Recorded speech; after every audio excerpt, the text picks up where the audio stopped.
Alright, in this video here we're going to be looking at prime factors. So it's a key kind of part to our learning goals here, and hopefully you know these terms, what a prime factor is. We've sort of covered composite number as well, but also a factor tree, and that's going to be the process that we're going to follow here.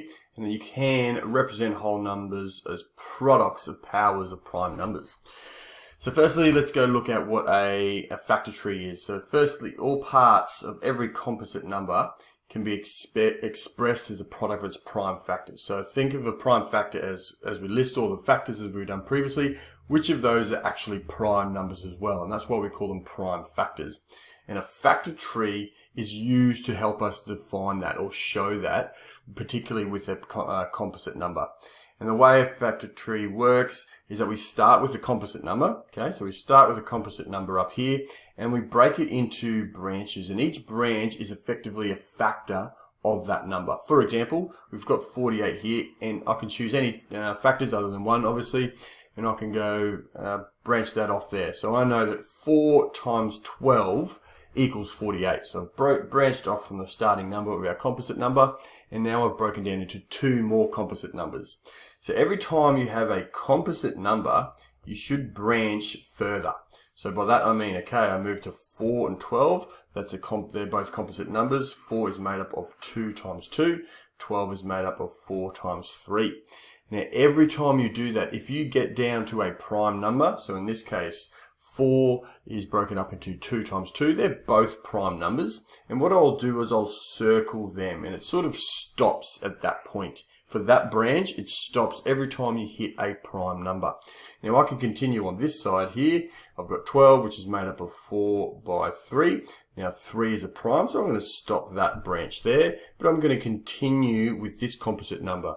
And that composite number breaks down into 2 and 2. So what I'm left with is all these prime factors.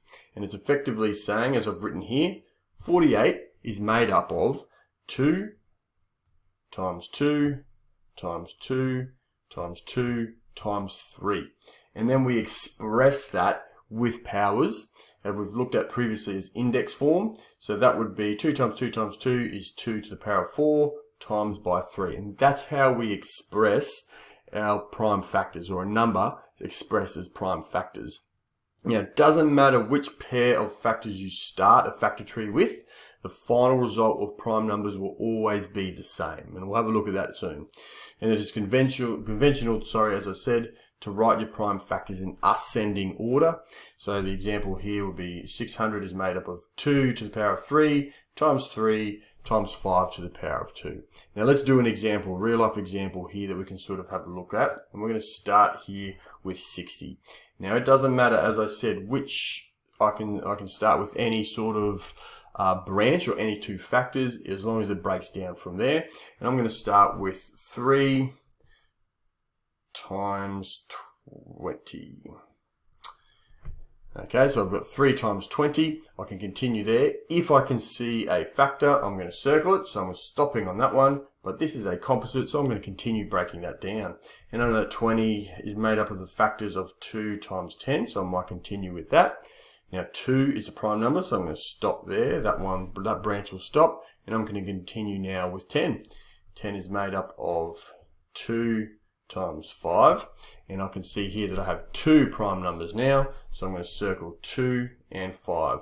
So I now have my list of prime factors from 60, and as it says here, I might say 60 is equal to, and again remember we want to put that in ascending order, so I'm going to start with my 2's. 2 times 2 times 3 times 5, and again I want to put that in index form. So I'm going to make my 2 squared, as I have 2 of them, times 3 times 5. And that's how you do a factor tree using your prime factors. So again, a recap, you start with a composite number, branch out into each factor from there. Every time you get a prime number, circle it, stop, and every time you have a composite, continue breaking that down further on. And as always, at the end, you want to make sure you express that with powers, and particularly in ascending order. Thanks, guys.